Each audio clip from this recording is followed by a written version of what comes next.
everyone, welcome back to Brainmore Business Hub channel. My name is Mollen Mukuze, the Managing Director of Brainmore Chartered Accountants. Today in the studio, I'm joined by Mercy. Mercy is a subject expert matter in risk and corporate governance. Just by way of introduction, Mercy is a chartered accountant, qualified chartered accountant who specializes in risk and corporate governance. Welcome to Brainmore Studio, Mercy. Thank you so much, Mollen. Thanks. I'm very honored to have you in the studio today. Yeah, just for as a way of a brief introduction about Mercy. Mercy, you are a chartered accountant and you decided to specialize in risk and corporate governance. What is risk, Mercy? In a layman's term, Okay. Yeah. So in layman's term, risk is basically the possibility of something going wrong. Yeah. And when that thing goes wrong, Yes. it has the potential to stop you from achieving your objectives. Okay. Yes. Okay. So in other words, you are saying you have to have obviously when we are living or as an organization, we have an objective. Yes. But there is possibility of something going wrong. Yes. That would deter you to reach your objective. Exactly. That's a risk. Exactly. Oh, Yeah. Wow. Yes, that's a risk. And putting it very much more simpler than what we've just mentioned, Yeah. is that every day we all face risks. Yes. They're around us, whether you're in your house, Yeah. whether you come out of your house, just stepping outside. Yeah. When you leave for work every day, just Yeah. to drive from your house to go to work, Yeah. there's a risk. There's a risk associated with There's that. a risk associated with tell that me more. activity. Tell me more about living with risk on a day-to-day basis. Yeah. Yes, I mean, I'll give you an example. You set out, you want to go from A to B, which is from home to work. Yeah. But on the road, there are things that could stop you from getting reaching. from getting to work. Destination, yeah. Yes, and some of the examples are there could be an accident. It could be involved in an accident. Or you could actually just be delayed Yeah. by some construction that's going on Yeah. where the road has been blocked. Yeah. So although you're going to get to your destination, you're not going to get there on time. Wow. So maybe you set out to say, I want to get to work safely and I want to get to work on time. Yeah. But there are certain things that could affect either you getting there on time or you getting there safely. Wow. Yes. Wow. So, for instance, now you see this road construction, you are delayed, you wait there 30 minutes, now you're not going to get there on time. Yeah. Okay. Yeah. No, I think you have simplified it in layman's term, which is coming back to the entrepreneurs and business people. Yeah. The minute we realize that we're living with the risks. Yes. So as a business owner or a leader within an organization, you have to wear that cap. Yes. What's the first step then as a business to comprehend this in a business language? Okay. Or where do you start? Okay, so I think some of the things that start in business is, I think, when you look at your strategy, Yeah. right? You are looking at, as part of your strategy setting, Yeah. you're looking at, people call it a SWOT analysis. Okay. Some people say, what's my strengths, what's my weaknesses, Yeah. what are the opportunities and threats? Yeah.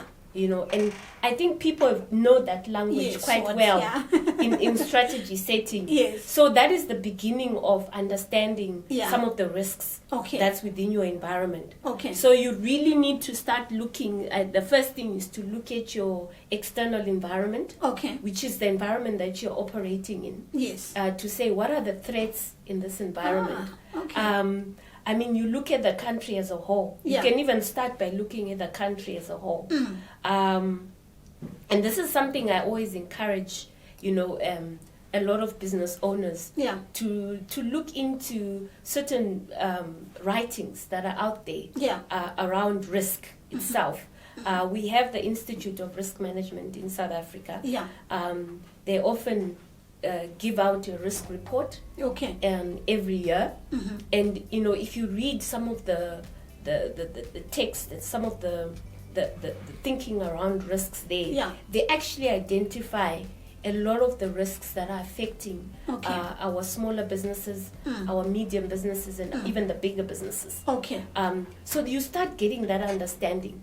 But on top of that, within your organization, Yes. it really starts with a lot of companies have boards. Okay. So, they have oversight. Yeah. So, if you look at some of the writings of King 4 Yes. and so forth, they talk about the governance of risk. Okay. And as a board, you start by looking at what does this governance of risk mean? Yes. How can we have oversight over risk? Yes. But I can understand Yeah. your next question. Yeah, yes, I'm saying, you are talking about boards, but we also serve a smaller to medium enterprise that will say, board, when they think about board oversight, you're thinking money. Where will I get money to have like a risk committee, audit committee, and all those kind of things? Do you say this risk assessment and all these strategies is only applicable to large corporates, or No. what would those do now when they don't have boards or something like that? Yeah. Yes. Okay. So obviously, this is my belief. Governance applies whether you have a board or not. Yes. A lot of the principles to do with corporate governance still Yeah. apply. Yeah. Whether you're a shareholder, you are a one-man Yeah. company, you're a sole entrepreneur. Yeah. You still need to sit Okay. and get the required knowledge. Okay. Get on board the proper experts. Yes. Or not even complicated experts, but just teach yourself. Yeah. So that there is an awareness within the top structures Yeah. and also with your staff Yeah.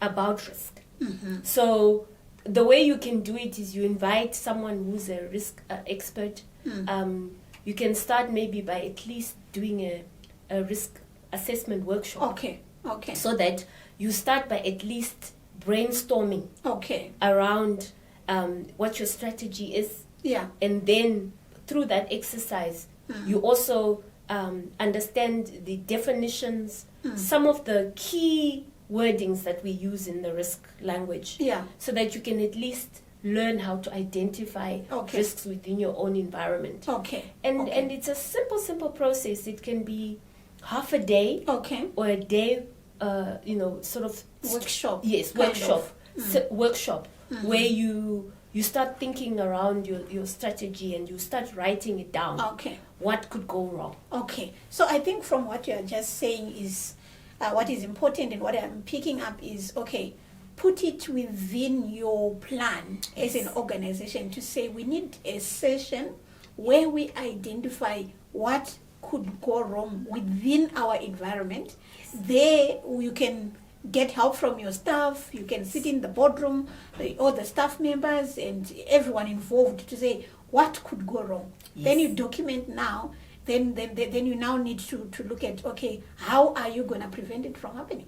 That's the risk management. That is the risk management. Yeah. And normally you find that it's already there. Okay. Your managers already know. Yeah. You've just not put it down Okay. on paper. Yeah. And putting it down on paper really helps you Yeah. to be able to manage it. Okay. And, to really put those controls in place. Yeah. That will be able to manage that risk.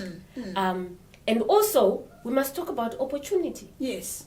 Sometimes, we said risk is the possibility of something bad happening. Yeah. But as you know, sometimes you can make lemons out of you Yeah. can make lemonade out of lemons. Yes. So you could be presented with lemons, Yeah. and then you can turn it into something good. Wow. So sometimes, something that goes wrong, you can actually turn it into an opportunity. Okay. I mean, I'll give you an example.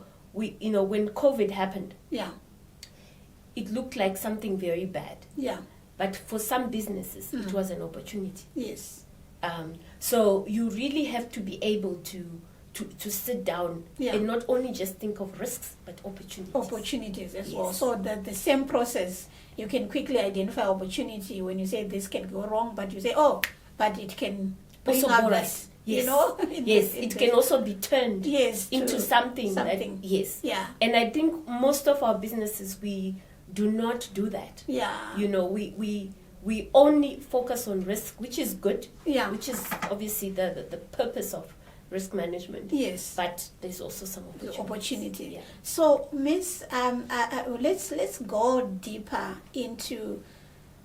We are in that workshop, or as an organization, you're sitting down to say we are identifying or we are talking risk within this organization.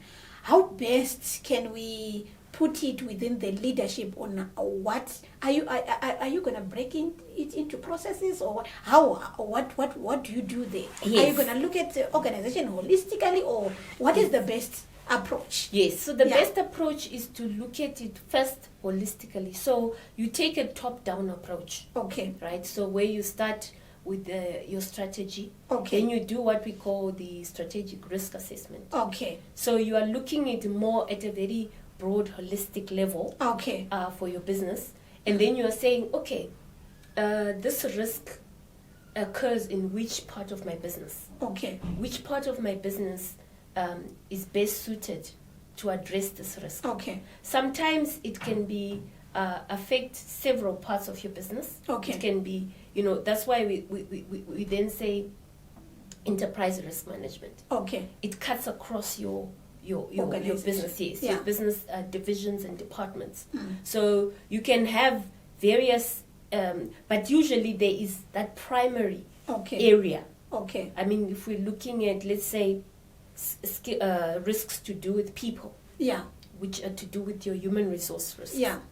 You can easily identify them. Yeah. And say, okay, that belongs in my human resources. Okay. Right. And then you can be able to now first identify the process where that risk sits, and then you come up with a holistic end-to-end risk management process for that area. Okay. So, I mean, do you mind, Miss, to maybe share strategically the type of risk? Then we break it down to say, okay, which area is it? Like, as an example, I'm just thinking for organization that doesn't have boards, that risk committee or a lot of experts. Yes. Yeah, but they need your involvement. So for them to have a taste of what are we doing in that session? An example of a risk that you're going to drill down. I know you have spoke about the risk in a layman's term when you're going to work and whatever. There are certain risks that you're going to encounter, the potholes that can damage your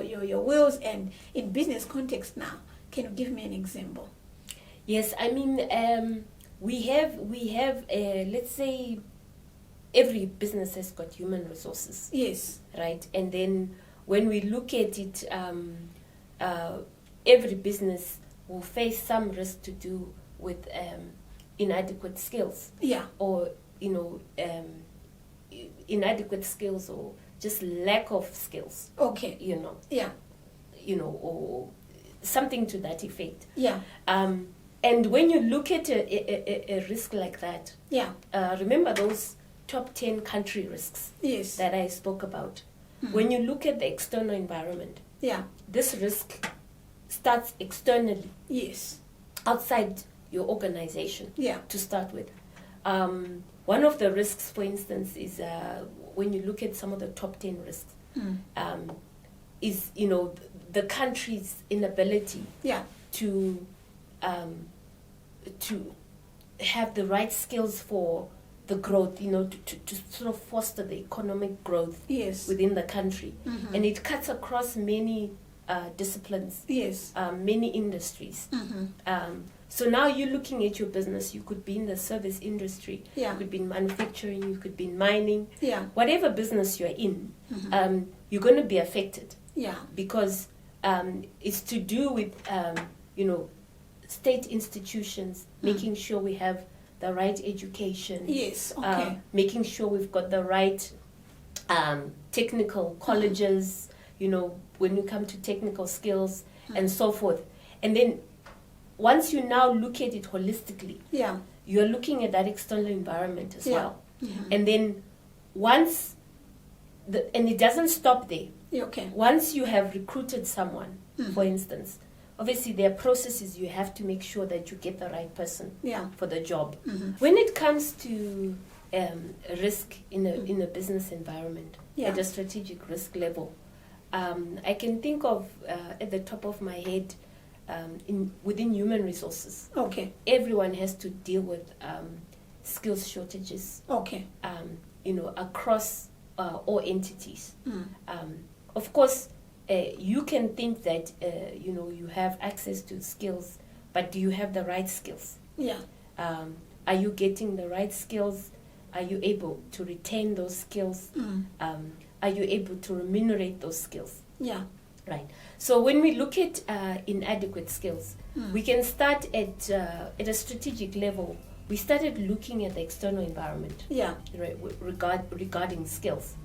We have, like I said before, we have those top 10 country risks, where on top of employment and so forth, for the ones where we have employed people, let's say you want a skilled individual, right? You have to say to yourself, what are the risks out there in the country? Yeah. You have this as a country risk already. Yes. And some of the risks that have been noted at a country level is that we're not churning out enough the appropriate skills for the appropriate economic growth that the country needs. Areas like scientific areas, technical skills, and so forth. So especially if your business is within those technical areas, you already know that this is a risk for you. So now you have to be able to internalize it and put it down in writing to say, what does this risk look like for me? Yes. Right. And then you're saying, let's look at manufacturing. You may think you need the big brains to run your business. But you could be really lacking a boiler maker. Okay. And the economy does not have enough boiler makers. Oh, okay. Yeah, something so simple like that. Yeah. Can actually be a bottleneck to your manufacturing process. Yeah. So you have to be able to, of course, the boiler maker is more at the operational level. Yeah. But even at the strategic level, do you have the required skills? Okay. For the big brains to take, those strategic decisions that you need to make.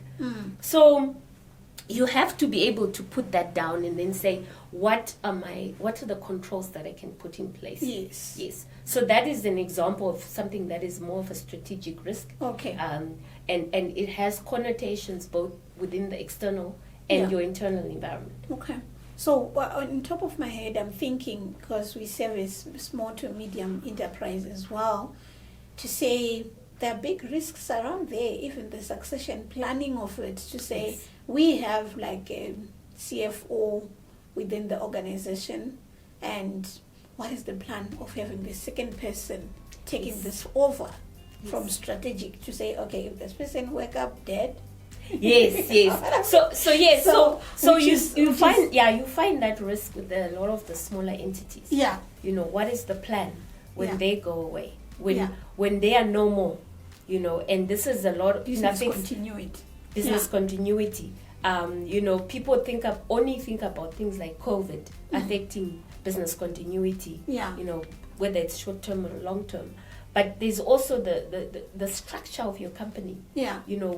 Who else is there to take on the to take the company ahead after you're gone? Yeah. So those are risks that you need to be able to put down and say, what am I going to do about it? Yeah. Yeah, because you see a lot of family businesses unfortunately suffer from such things. Okay. Yeah. Okay, so that's why you see that you hear, like for example in Zimbabwe, you hear that there was this family that had a lot of shops. Yes. But when the father passed away. Yes.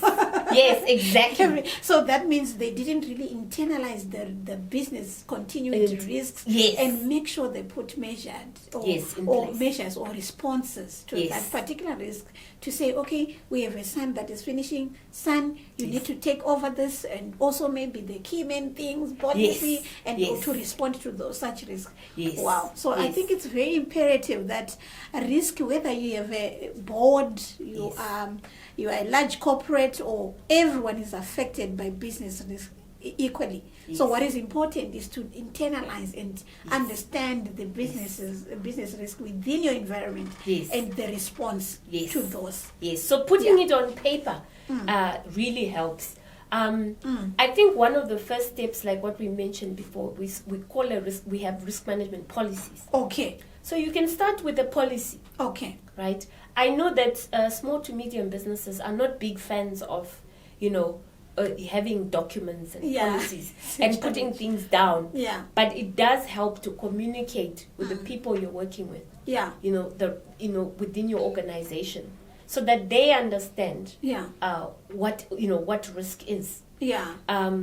Even if you have a risk workshop, like we mentioned. Yeah. You still need to have that risk management policy. Okay. And it also documents some of the methodology and some of the understanding and around risk. Yeah.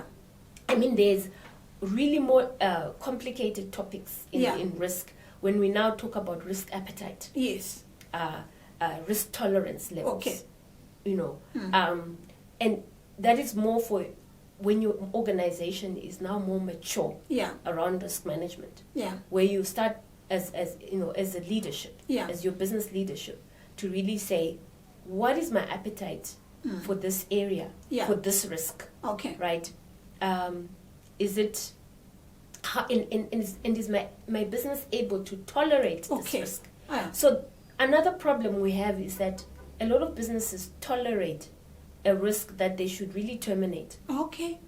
Right? Yeah. And can you speak around that? Because now you're talking about tolerance and terminating. Yes. All together. But yes. Yeah. So in risk management, when you respond to a risk, we have the 4 T's. Okay. Right? And the 4 T's are where you can decide you want to treat the risk, which means you're going to put some kind of controls in place. Okay. Right? You're going to tolerate the risk. Meaning that, it will be there. Yeah. Right? And you won't do anything about it. Okay. So you're just going to tolerate it. Right? And then the other T is that you can terminate the risk. Okay. Meaning that you don't even go there. Okay. You don't even engage in that risk. Yeah. Because your risk appetite is very low for that risk. Or there is no appetite at all. There's no appetite for it, exactly. Or you could have had some appetite for it at one point. Yeah. And then you take it on. Yeah. And then decide, but now I don't have appetite for this anymore. Okay. So it's sort of like you're sort of like you have to spit it out of your mouth. Okay. You have to terminate it. You get out of it, whether it's a project, whether it's a business venture or whatever. Yeah. You can then terminate it because you no longer have appetite for it. I'm just thinking in simple terms there, as you look at a different kind of products that companies can engage in. Yes. But you see that here there's a risk of non-payments or whatever the case may. Then you say we're not going to deal with this type of organization. I mean, I'll give you an example. So I'll give an example of a risk that was tolerated, where some people feel it was tolerated, when it should have been terminated. Okay. You see with Adidas and the Yeezy. Okay. Yeezy became, a more profound product line. Okay. For Adidas and very profitable product line. And that's the reason why there was more tolerance for it. Okay. And even though there were some obvious risks in that line, Adidas would keep selling. Okay. Because it was, it was very profitable. But there were risks that were quite apparent for some time in that area that were tolerated. And, now, there's a lot of talk about, some of the shareholders and the stakeholders are saying, why did Adidas tolerate? Okay. They kept tolerating it until it blew up. Yeah.